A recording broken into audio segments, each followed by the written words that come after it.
한국 경제의 성장을 현장에서 이끌어온 주체는 기업이라 할 수 있으며 그 중에서도 재벌이라 불리는 대규모 기업 집단이 이를 대표한다고 할 수 있습니다.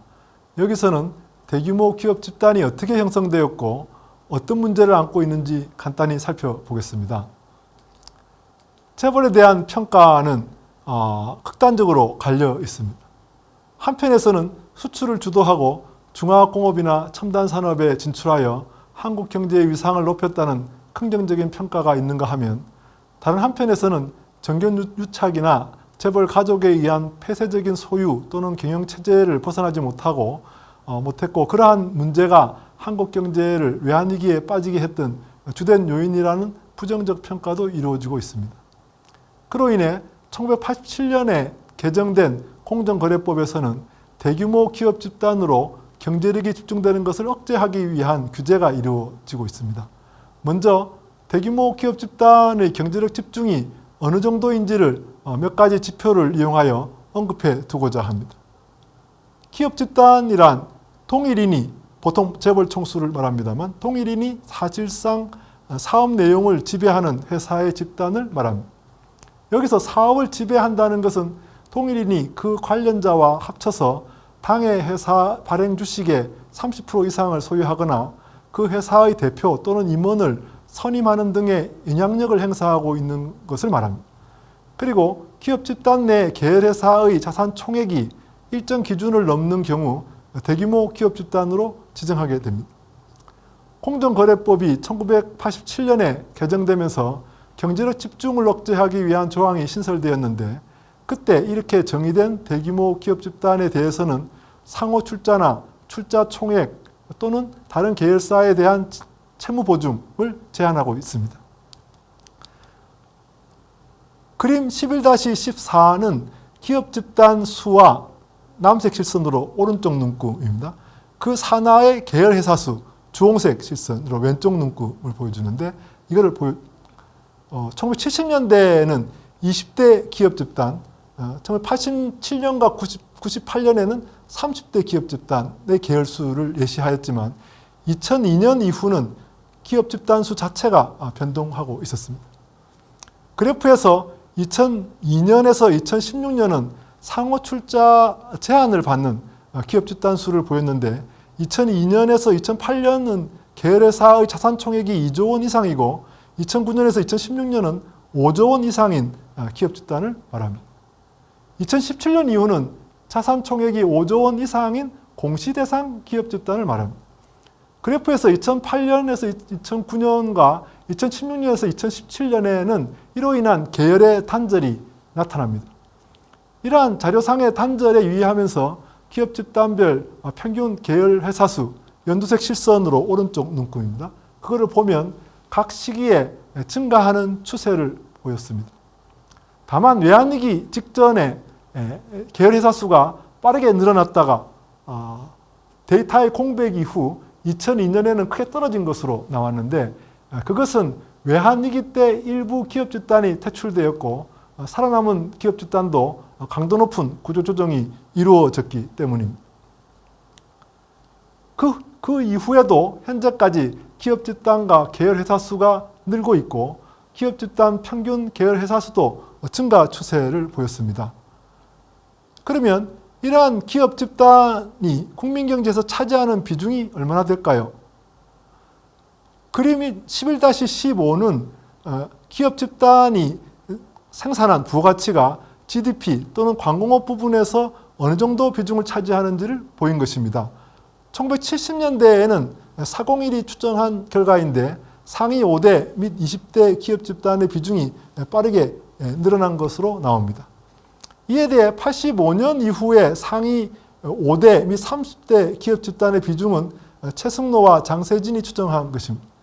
각 연구에서 이용된 자료와 방법이 달라 70년대와 80년대 이후를 일관되게 비교하기 어려운 점이 있습니다. 이에 대해 광공업에 한정해서 본 30대 기업 집단의 부가가치 비중은 70년대 말 이후 일관된 추이를 보여줍니다. 그에 따르면 광공업의 부가가치에서 기업 집단이 차지하는 비중은 GDP 대비 비중보다 훨씬 더 높게 나왔는데 그것은 기업 집단의 주력 사업이 제조업에 있기 때문입니다. 이 사항을 종합해서 보면 1970년대에서 80년대 초에는 기업 집단의 비중이 빠르게 높아진 시기라고 할 수 생각됩니다. 정부 주도로 중화공업화가 강력히 추진되었고 거기에 상위 기업 집단이 적극적으로 진출하였기 때문입니다. 그리고 강공업에서의 추이에 비춰보면 1980년대 초에 중화공업의 구조조정 과정에서도 기업 집단의 비중은 계속 높아진 것으로 나옵니다. 그런데 1980년대 후반에는 추계 결과가 다소 엇갈리고 있어 명확하지는 않지만 기업 집단의 비중 확대가 주춤했던 것으로 보입니다. 그에 대해 1990년대 전반에는 모든 추계 결과가 비중이 상승하였음을 보여줍니다. 1970년대와 같은 정도는 아니지만 이 시기에도 대규모 기업 집단이 빠르게 확장되었음을 알 수 있습니다. 외환위기 이후에는 기업 집단의 강도 높은 구조조정의 결과 그 비중이 감소한 것으로 생각됩니다. 2000년대 이후에는 이러한 추계가 없지만 그림 11-14에서 본 바와 같이 일정 요건을 만족하는 기업 집단 수도 빠르게 늘어났고 그 산하의 평균 계열사 수도 증가하고 있었습니다.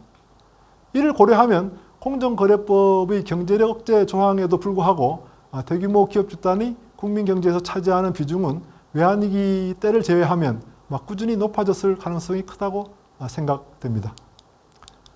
그런데 한국에서 대규모 기업 집단이 형성되고 그들이 국민 경제에 차지하는 비중이 높아진 것은 어떻게 가능하였을까요? 이에 관해서는 독립된 기업보다는 기업 집단 형성을 유리하게 만드는 환경이 있었다는 점을 생각해 볼 수 있습니다.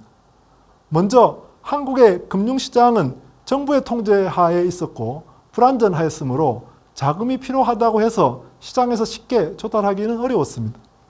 이러한 상황에서 자금을 원활하게 조달할 수 있는가가 기업 경영의 관건이라 할 수 있습니다.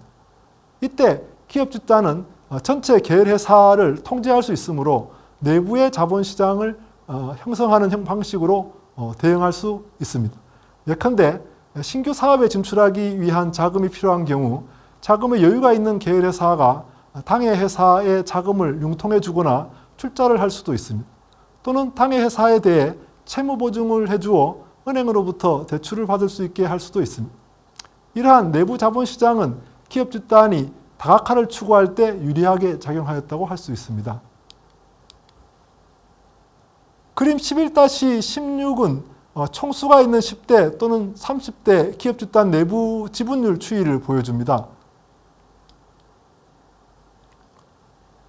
총수 일가가 소유한 주식이 1983년에 전체 계열회사 주식의 17%였던 것이 급속히 떨어져 2%에서 2002년대에는 2%에서 3% 수준으로 미미해졌습니다. 이에 대해 계열회사가 보유하고 있는 다른 계열회사 주식의 지분율은 83년에 40%에서 최근에는 57%로까지 높아졌습니다.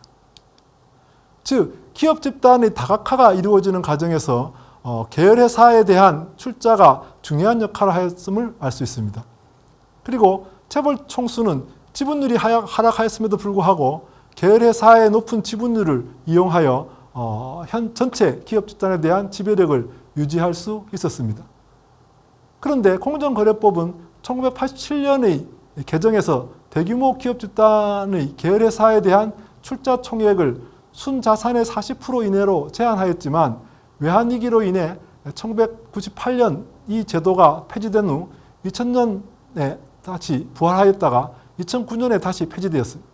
이렇게 오락가락한 것은 재벌 총수의 계열 기업 지배 억제와 기업의 자유로운 투자 촉진이라는 두 목표가 충돌하였기 때문입니다. 그림 11-16에서 계열회사 지분율이 이러한 제도 변화에 따라 등락한 것을 볼 수 있습니다. 한편 기업 집단은 계열회사 간 채무 보증을 통해 은행으로부터 자금을 조달하였습니다. 그런데 채무 보증은 계열회사가 부실해지면 빚 보증을 해준 다른 계열회사가 연쇄 도산할 우려가 있다는 점에서 1993년의 공정거래법 개정에서 자기 자본의 200%를 넘지 못하도록 제한을 두었습니다.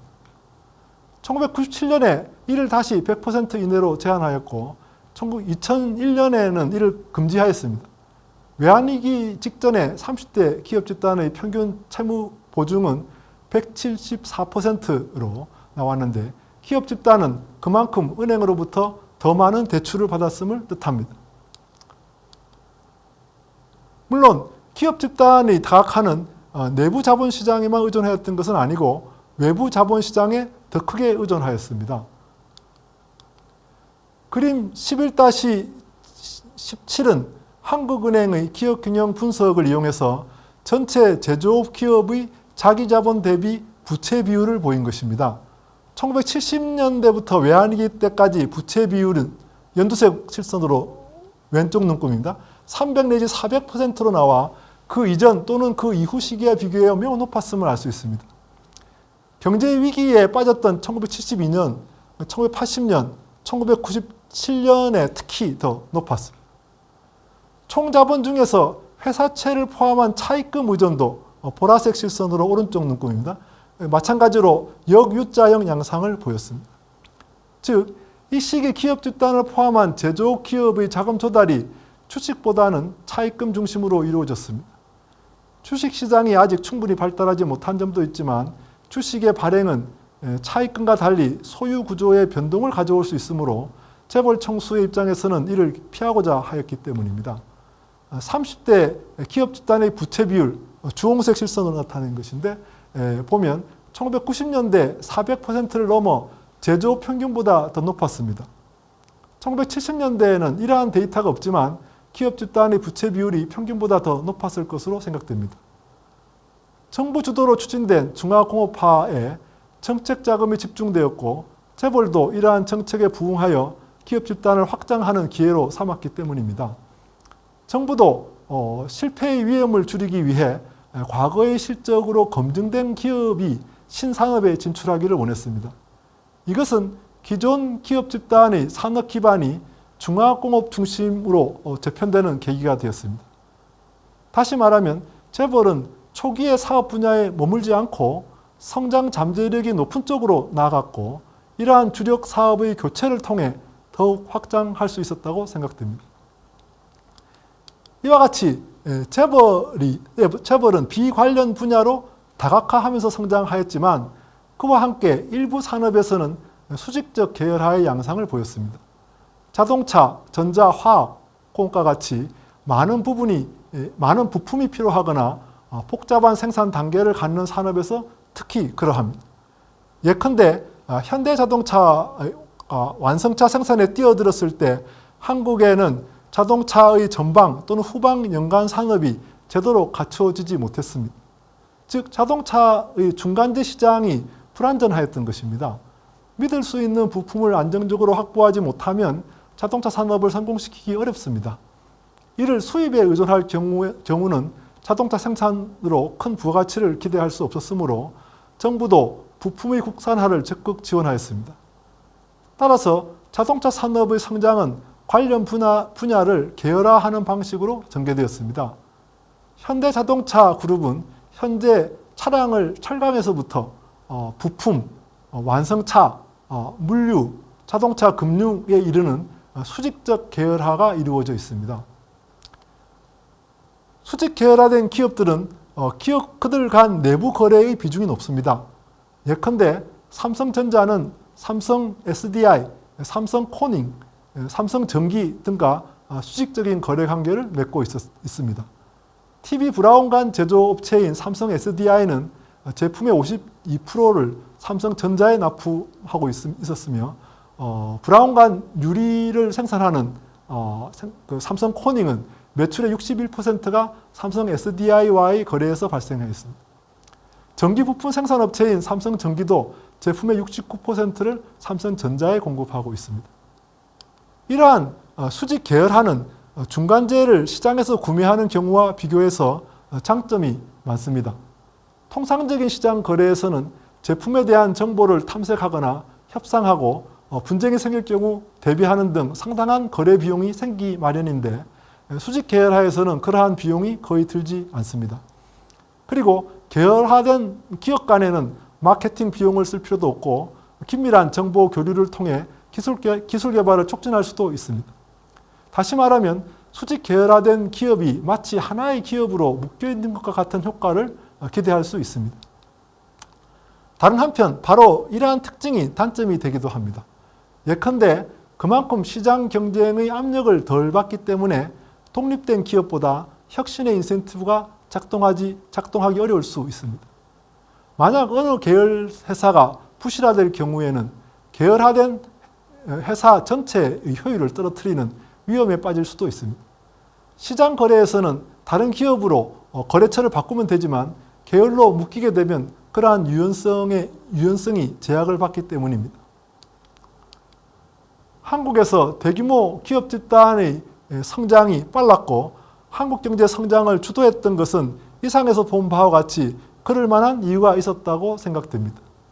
그런데 대규모 기업 집단에서 가장 큰 문제로 지적될 수 있는 것은 재벌 총수의 주식 소유 지분이 미미함에도 불구하고 계열회사 전체에 대해 통제권을 행사하고 있다는 것입니다.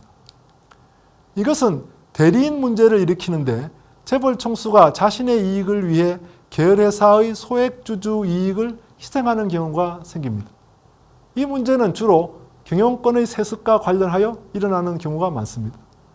한국의 상속세의 최고 세율이 50%이고 경영권이 있는 최대 주주의 상속인 경우는 60%까지 높아지는데, 그러니까 그 상속세가 높아서 상속세를 내고 나면 후계자가 경영권을 유지하기 어려운 경우가 많기 때문입니다.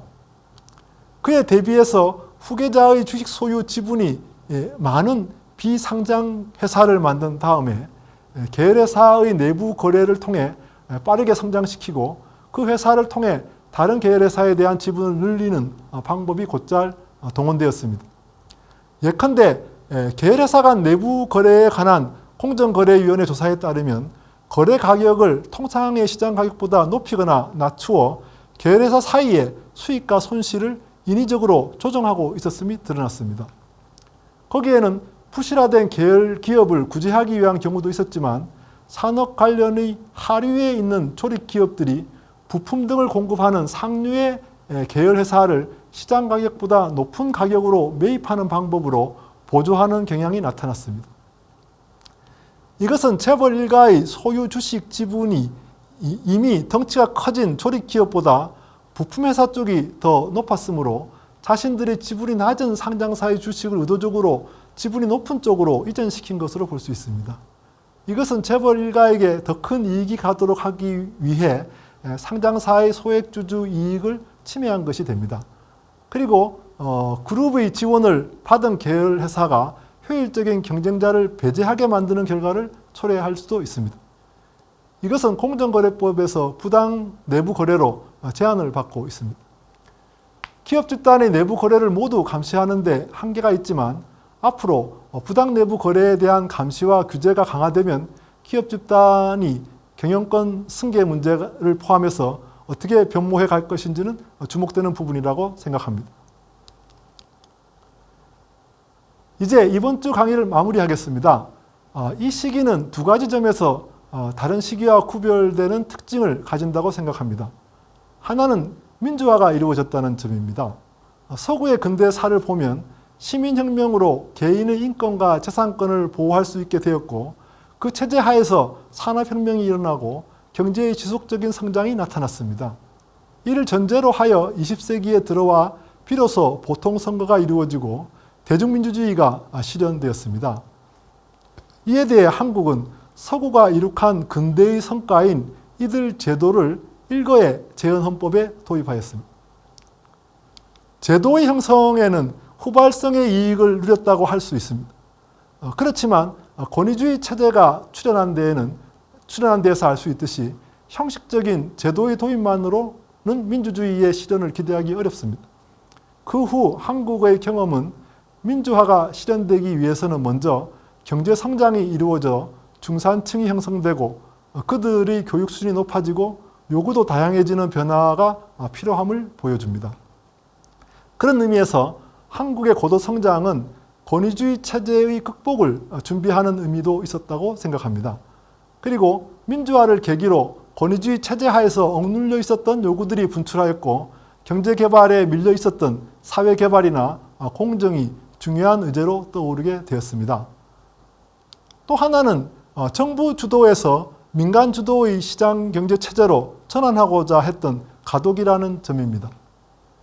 긴축 재정을 통해 물가를 안정시키는 데 성공하였지만 금융 자유화는 더디게 진행되었습니다. 그로 인해 금융기관은 아직 자기 책임하에 자금을 배분하고 감시하는 시스템을 구축하지 못했습니다. 대규모 기업 집단도 경쟁적으로 투자를 늘리고 있었지만 부실화의 위험에 대비에는 소홀하였습니다. 과거의 정부가 부실 기업을 구제해 왔던 관행이 기업의 도덕적 해이를 부추겼기 때문입니다. 즉, 정부 주도에서 민간 주도 경제 체제로 전환하려면 거기에 걸맞는 기업 지배 구조와 금융 시스템이 갖추어질 필요가 있었지만 그렇지 못했습니다. 이것은 외환위기를 초래한 중요한 요인이 됩니다. 지금까지 한국경제성장사 11번째 강의로 정책 전환과 사회개발에 관해 살펴보았습니다. 다음의 마지막 강의는 저성장 속의 한국경제라는 주제로 진행하겠습니다. 감사합니다.